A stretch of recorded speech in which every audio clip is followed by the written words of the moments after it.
Alhamdulillah, alhamdulillahilladzi an'amana bi ni'matil iman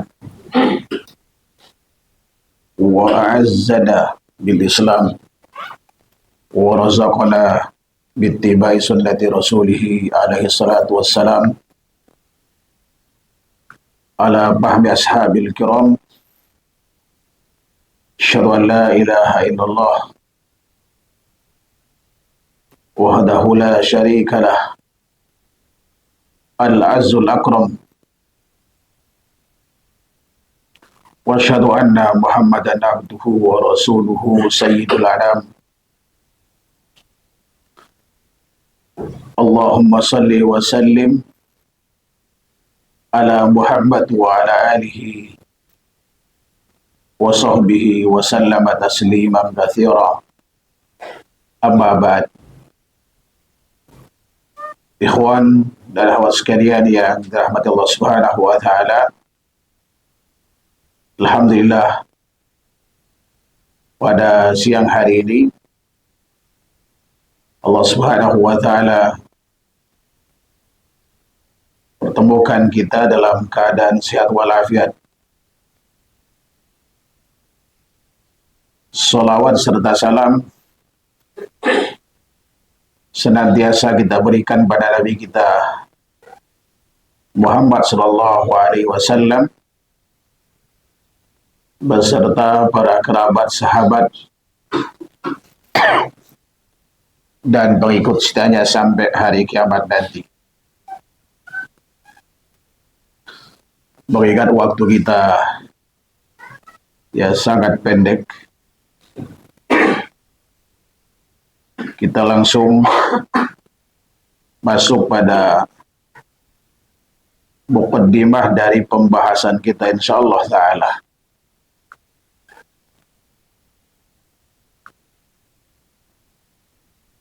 Tema pembahasan kita insyaallah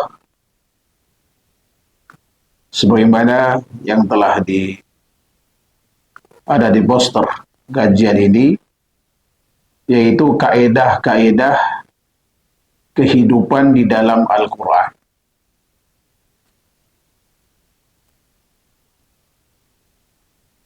Ada karya tulis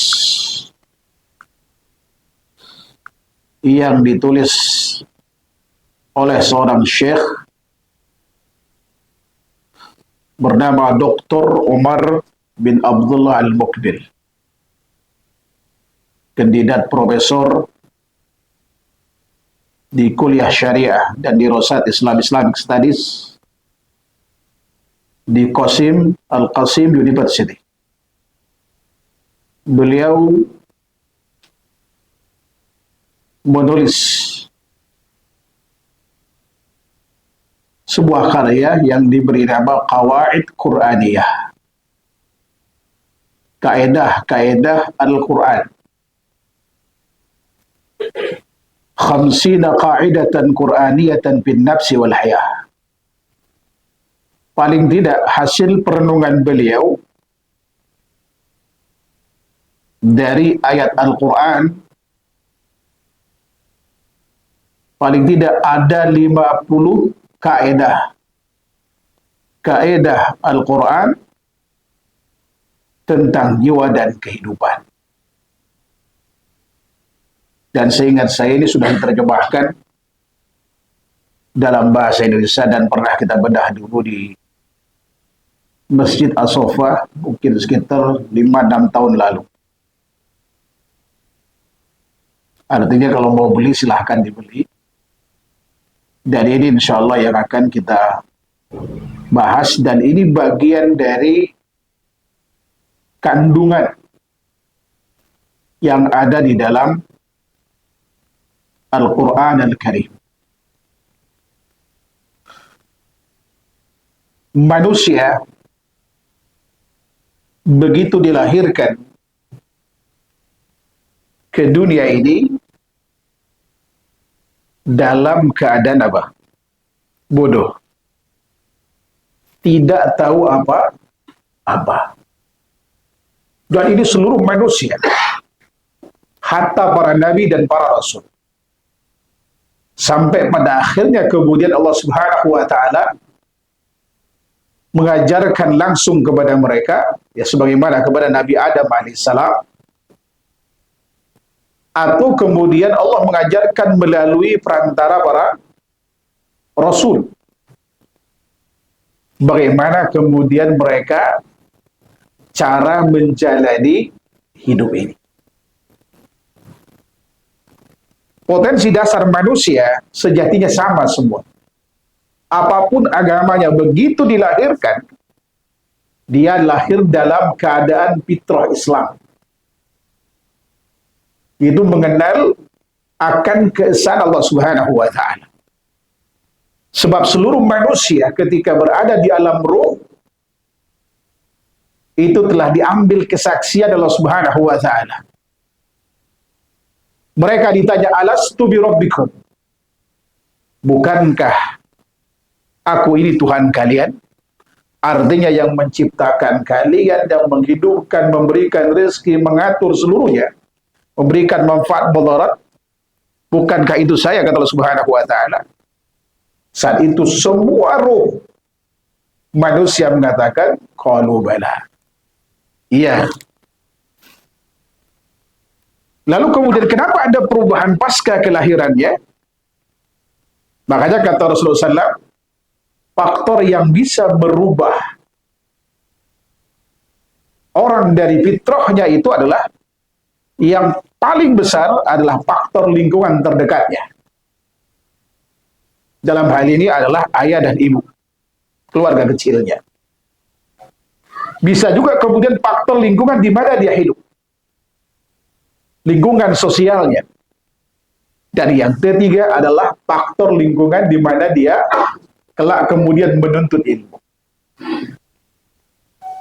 Makanya Rasulullah Shallallahu Alaihi Wasallam bersabda sebagaimana hadis riwayat Imam Bukhari, kullu mauludin yuladu 'ala fitrah.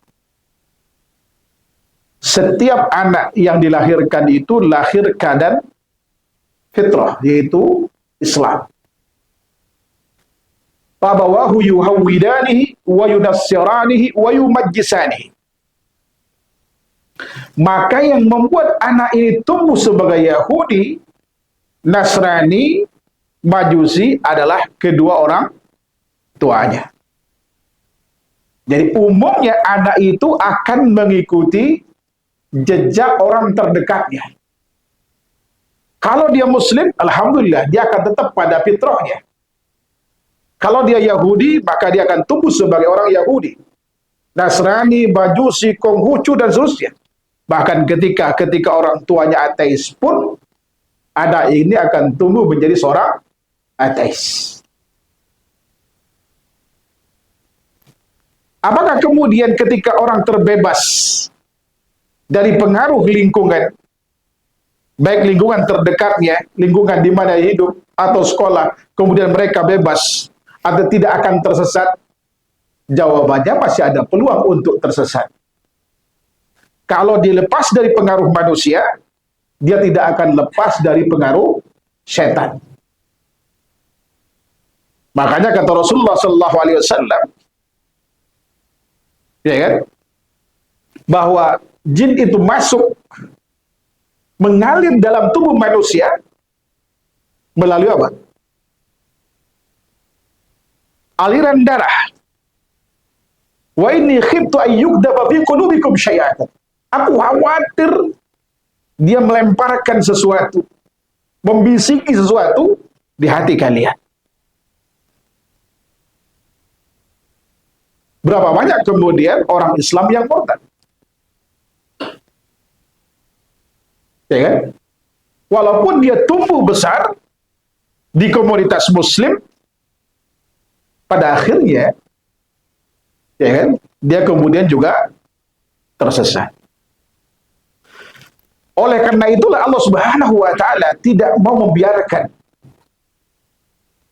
hamba-hambanya seluruh manusia ini hidup tanpa apa? Tanpa aturan. Maka kemudian setiap kaum diutus seorang utusan dengan membawa wahyu dalam rangka mengatur bagaimana mereka berinteraksi, hablum minanas bagaimana, dan hablum minallah seperti apa, dan bagaimana dia berinteraksi dengan alam sekitarnya. Makanya seluruh syariat sejak pertama kali terjadi penyimpangan akidah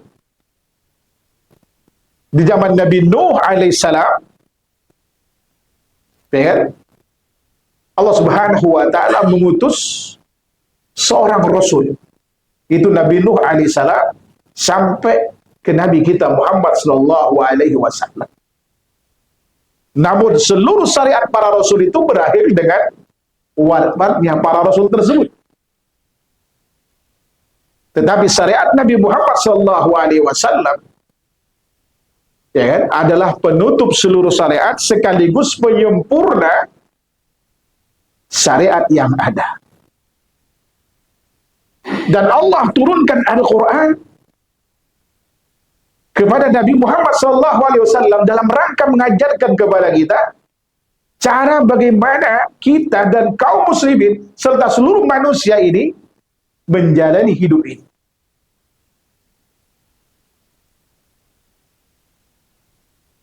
Karena yang paling peduli terhadap hidup kita hanya Allah Subhanahu wa taala sejati.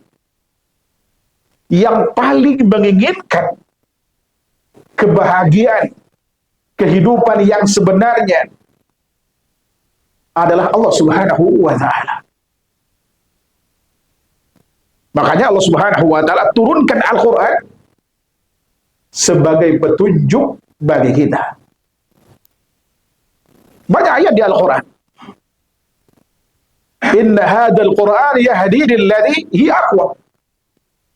Sungguh Al-Quran ini akan memberikan petunjuk kepada jalan yang paling lurus, yang paling benar, yang paling sesuai dengan keinginan Allah Subhanahu wa taala. Itu jalan Islam yang telah berhasil dilewati oleh pada generasi pertama, generasi kedua, dan generasi ketiga. Makanya kemudian mereka mendapatkan pujian dari Allah dan kemudian dari Rasulullah SAW. Dan kita setiap kali kita salat atau setiap kali kita membaca Al-Fatihah, kita selalu mengatakan ihdinas siratal mustaqim, siratal ladzina an'amta alaihim, ghairil maghdubi alaihim waladhdallin.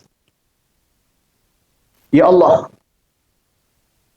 tunjukkanlah kepada kami jalan yang lurus, yaitu jalan Islam ini. Jalan yang pernah dilalui orang-orang yang pernah kau beri nikmat kepada mereka. Disebutkan di ayat lain, wa minan nabiyyin was-siddiqin was-suhada was-salihin. Dari kalangan para nabi dan para siddiqin dan para syuhada dan orang-orang soleh. Inilah jalan yang pernah memberikan kehidupan yang bermakna bagi orang-orang terdahulu. Dan ini yang harus kita ikuti.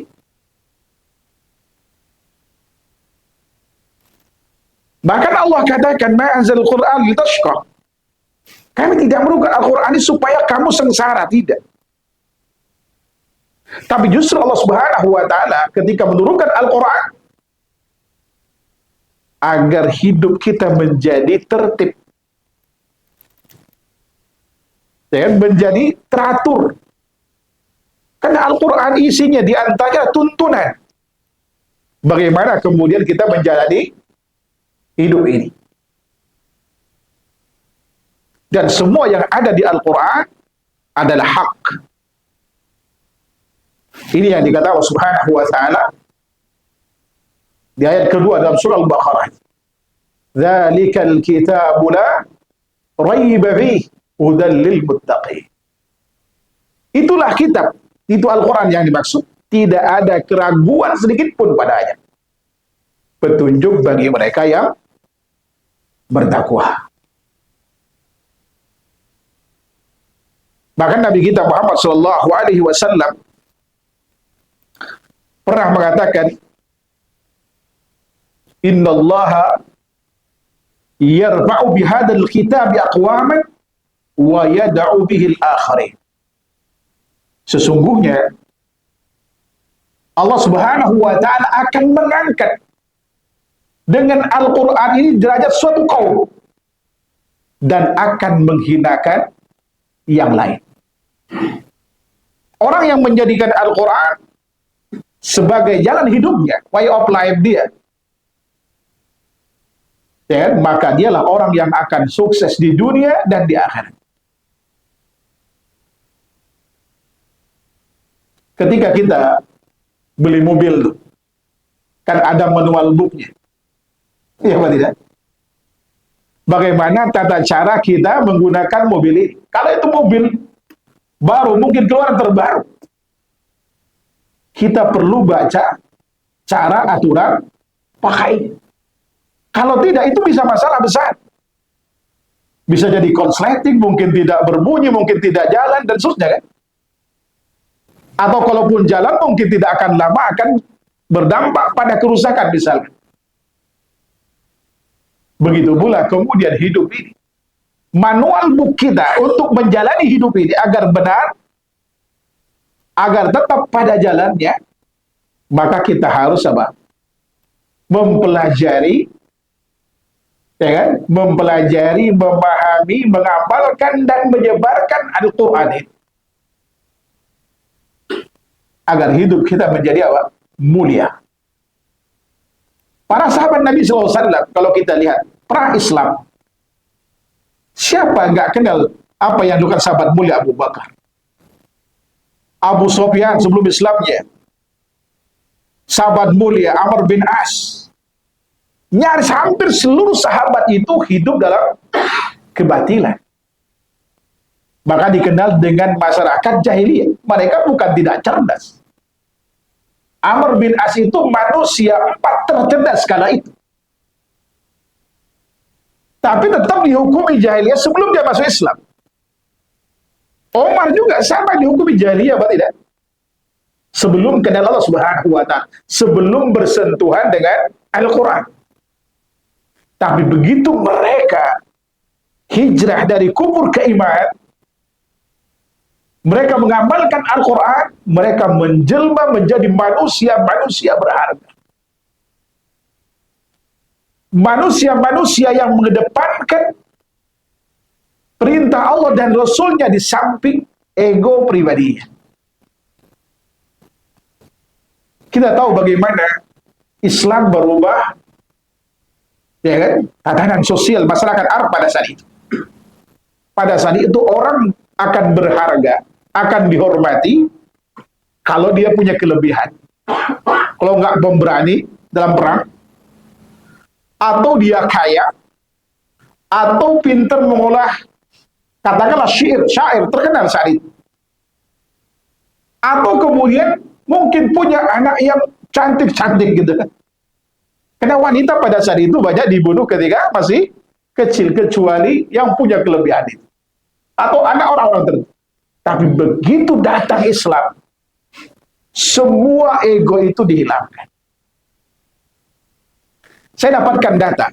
Dulu orang Arab ini Masya Allah gitu kan, sangat membanggakan diri. Mereka tidak mau nikahkan kecuali dengan kabilah yang sekupu dengan mereka. Tapi begitu mereka mengamalkan Al-Quran setelah masuk Islam, sahabat mulia Abdurrahman bin Auf, siapa nggak kenal beliau? Orang kaya, anak orang terpandang dari suku Quraisy.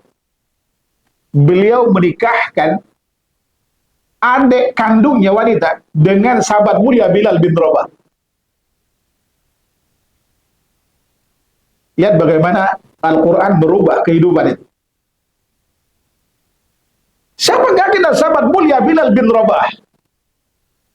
Barang yang diperjualbelikan, beliau muda. Tapi begitu dia masuk Islam, setelah dimerdekakan oleh sahabat mulia Abu Bakar, beliau tadi budak sahabat mulia Abu Bakar, lalu dimerdekakan. Lihat bagaimana tangguhnya iman seorang Bilal bin Rabah. Dia tetap bertahan dengan pendiriannya bahwa Allah Ahad. Sampai ketika dia disiksa pun oleh Abu Jahal dan kawan-kawan, dia tetap bertahan dengan pendiriannya. Dia rela, kalau bahasa kasarnya itu rela mati daripada harus pindah agama. Itu Bilal bin Rabah. Begitu dia masuk Islam, Masya Allah merubah. Bukan hanya sahabat mulia Bilal.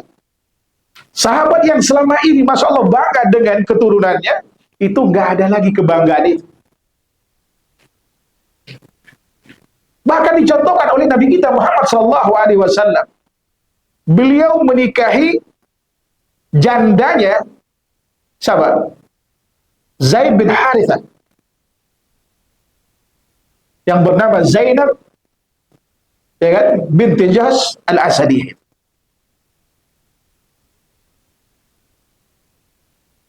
Ini luar biasa gitu.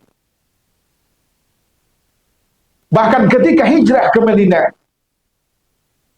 Abdurrahman bin Auf, ya kan, radhiyallahu anhu, ketika ditawari, ketika beliau hijrah, seluruh hartanya itu ditinggalkan. Hanya yang melekat di badan yang bisa dibawa oleh beliau, beliau bawa. Ada seorang kaya di Madinah nawarkan kepada beliau, wahai Abdurrahman, di saat Rasulullah mempersaudarakan antara Muhajirin dengan Ansor pada saat itu. Apa kata beliau ketika dikatakan, wahai Abdurrahman, saya punya rumah lebih dari satu. Mana yang kau suka ambil. Bahkan dia punya istri lebih dari satu. Ya kan? Jadi Masya Allah luar biasa, sampai istri pun dibagi. Sekarang apa yang mau dibagi? Nambahnya susah. Ya kan? Itu Masya Allah luar biasa. Apa jawaban sahabat mulia Abdurrahman bin Auf? Dalam kondisi beliau butuh perjalanan Masya Allah kurang lebih sepekan. Mekah Madinah itu. Ketika ditawari rumah untuk istirahat, istri untuk menemani beliau, apa beliau katakan? Barakallahu fi malika wa ahlik. Semoga Allah memberkahi hartamu dan keluargamu. Dalluni ala suqi Madinah. Tunjukkan, ya kan, padaku di mana pasar Madinah. Apa yang diinginkan? Pengen dagang. Lihat bagaimana sahabat Nabi SAW itu nggak aja mumpung. Mungkin kalau kita, ente tahu aja kalau saya lagi butuh, pasti yang dipilih yang paling cantik, rumah yang paling bahkan suruh milih. Tapi sahabat tidak. Karena hijrahnya itu bukan karena uang. Hijrahnya bukan karena ingin mendapatkan harta, tidak pula istri. Bagi seorang Abdurrahman bin Auf untuk mendapatkan harta begitu mudah. Dia orang kaya. Apalagi seorang wanita, dia orang tampan. Punya kedudukan, kabilah besar. Tapi hijrahnya itu karena Allah dan karena Rasulnya. Maka dia tidak peduli dengan harta itu. Pada akhirnya kemudian beliau dagang. Dan kemudian gak lama dari situ kemudian beliau menikah. Tiba-tiba pagi-pagi kelihatan klimis gitu ya. Senyum-senyum sebagaimana umumnya. Antum ketika baru nikah, pagi hari dia suka senyum. Ya kan?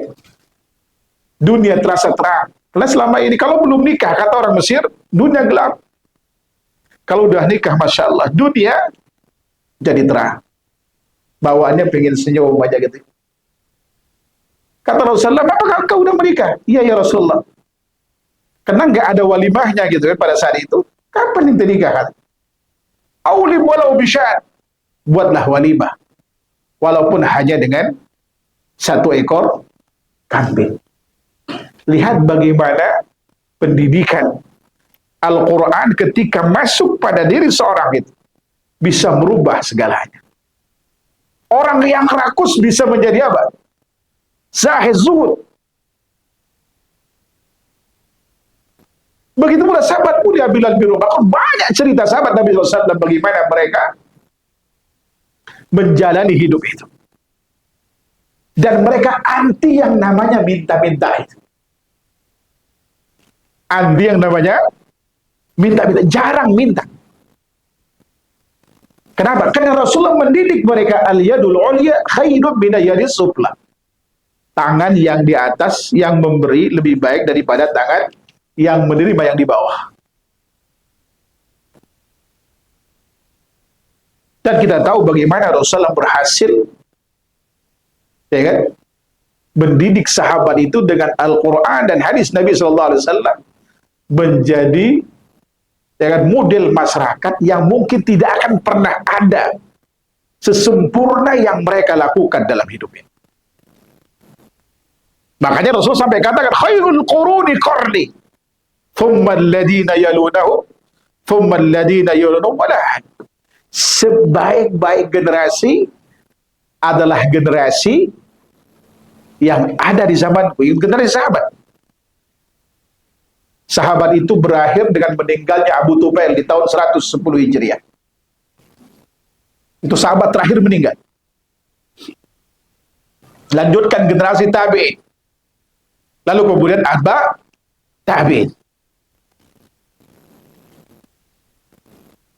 Mereka adalah generasi terbaik umat ini.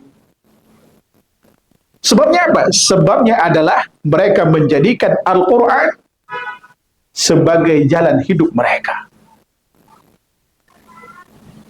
Dr. Umar bin Abdul Al-Muqbil, penulis kitab ini,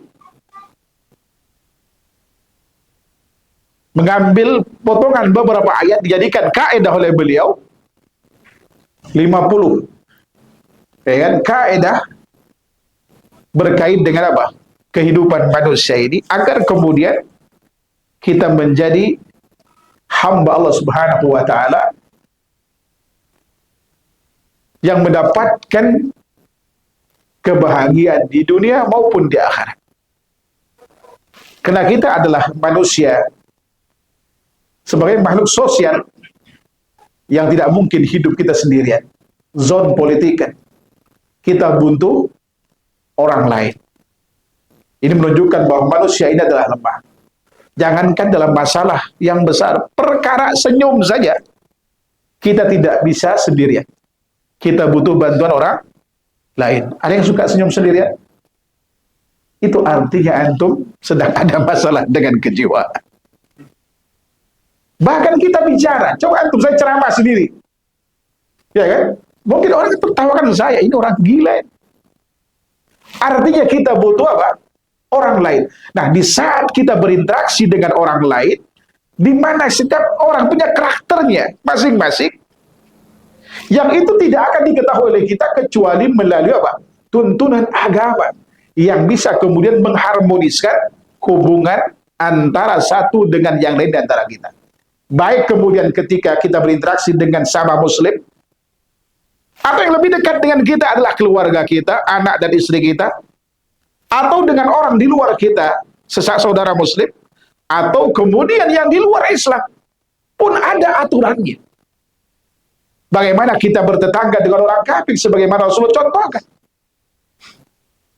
Allah tetap perintahkan kita untuk berbuat baik dan bersikap adil terhadap tetangga di luar Islam, selama mereka, ya kan, tidak memerangi kita karena agama kita, tidak mengusir kita dari kampung halaman kita. Wajib kita berbuat baik pada mereka. Kalau mereka sakit, kita tetap, ya kan, wajib mengunjungi mereka. Mereka butuh bantuan, kita bantu. Itu yang Rasulullah lakukan dulu. Bahkan Syekhul Islam Ibnu Taimiyah rahimahullahu taala, setelah menelusuri sebab masuk Islamnya partawanan, beliau simpulkan bahwa tidak ada satupun tawanan perang itu masuk Islam karena Rasulullah paksa. Walaupun Rasulullah mampu melakukan itu.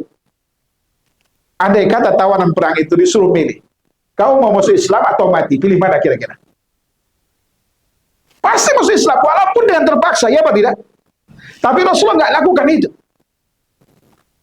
Rasulullah lakukan apa? Dengan pendekatan apa? Islam. Dia berikan hak-haknya sebagai Rasulullah melakukan kewajibannya sebagai muslim, memberikan hak-hak orang tawanan itu. Diperlakukan dengan baik. Justru akhlak mulianya Rasulullah SAW, ya kan, yang menyebabkan mereka tertarik dan kemudian masuk Islam. Bukan kena perang, bukan karena dipaksa, bukan kena apa-apa. Kalau kita melakukan hal yang sama, insya Allah, ya kan, maka insya Allah juga akan mendapatkan keistimewaan yang sama. Oleh karenanya, insya Allah nanti kita akan urut berdasarkan kaidah. Mungkin setiap pertemuan karena waktunya mepet, ya kan, satu kaidah pertama, kedua, ketiga, mudah-mudahan, dan bukunya bisa dibeli. Ada buku terjemahannya, dan juga seingat saya ini juga ada versi Arabnya, bisa di-download, dan versi Arabnya. Saya punya versi Indonesianya kita dikasih oleh As-Sofo pada saat membedah buku ini. Baik, ini barangkali sebagai pengantar dari buku yang akan kita bahas, insya Allah, itu semua isinya adalah tentang kaidah Al-Quran dalam kehidupan. Wallahu ta'ala. Ada waktu 5 menit untuk tanya jawab sebelum kita tutup.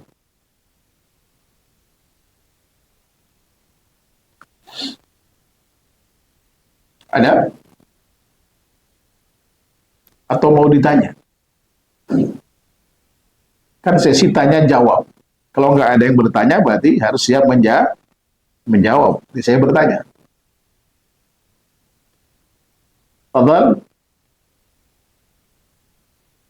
Atau siap mau makan ya? Tapi waktunya mepet. Nah. Assalamualaikum warahmatullahi wabarakatuh.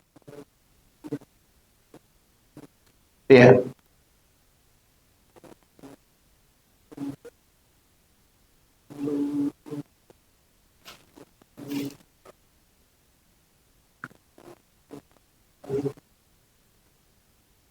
Kenapa?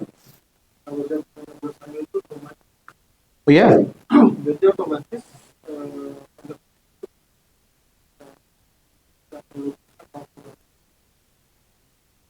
Benar. Pertanyaannya, anak sebelum balik, ya kan? Anak sebelum balik itu tidak ada tanggungan dosa bagi dia. Sebab munatut taklif, ya kan? Asal dari pembebanan hukum Islam itu, dia wajib melakukan perintah, menjauhi larangan.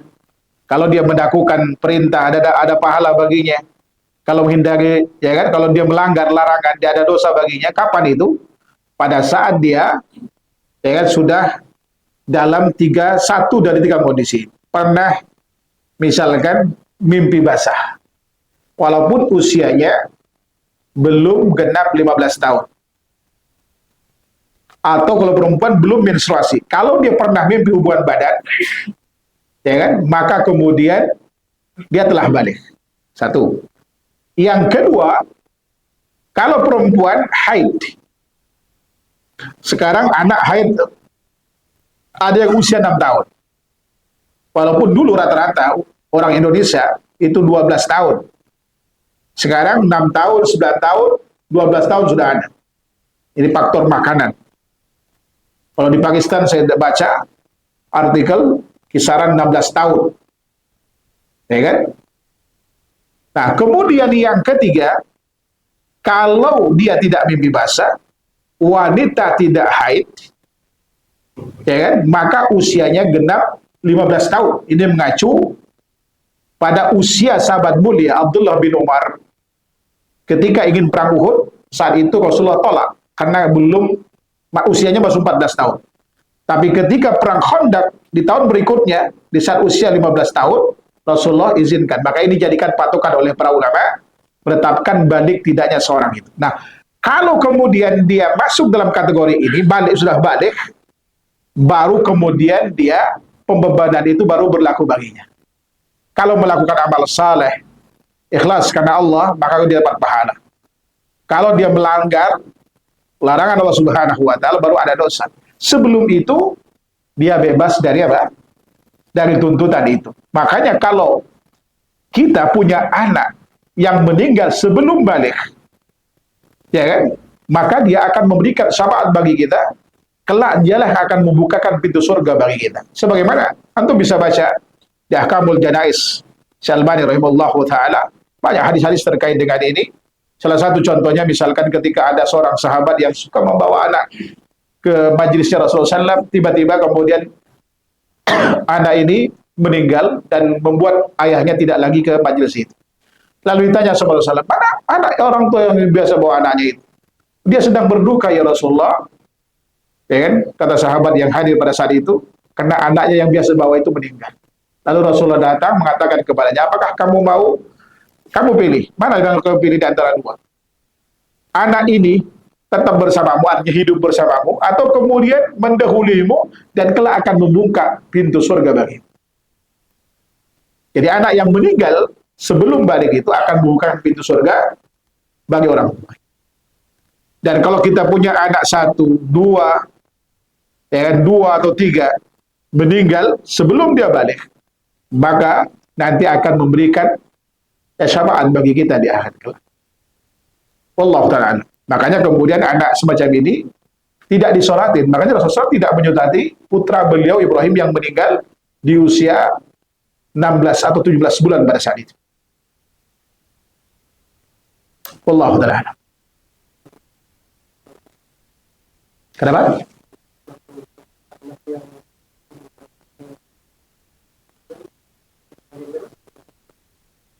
Oh ya, betul. Ada hadis sahih terkait dengan ini. Seluruh anak yang meninggal sebelum balik, ya kan, dia akan masuk surga. Hatta orang tuanya di luar Islam, karena dia belum balik. Allahu ta'ala. Masih ada? Waktunya habis. Baik, wallahu ta'ala. Wa sallallahu Muhammad wa ala alihi wa sahbihi wasallam. Subhanakallahumma wa bihamdika asyhadu an la ilaha illa anta astaghfiruka wa atubu ilaik. Assalamualaikum warahmatullahi wabarakatuh.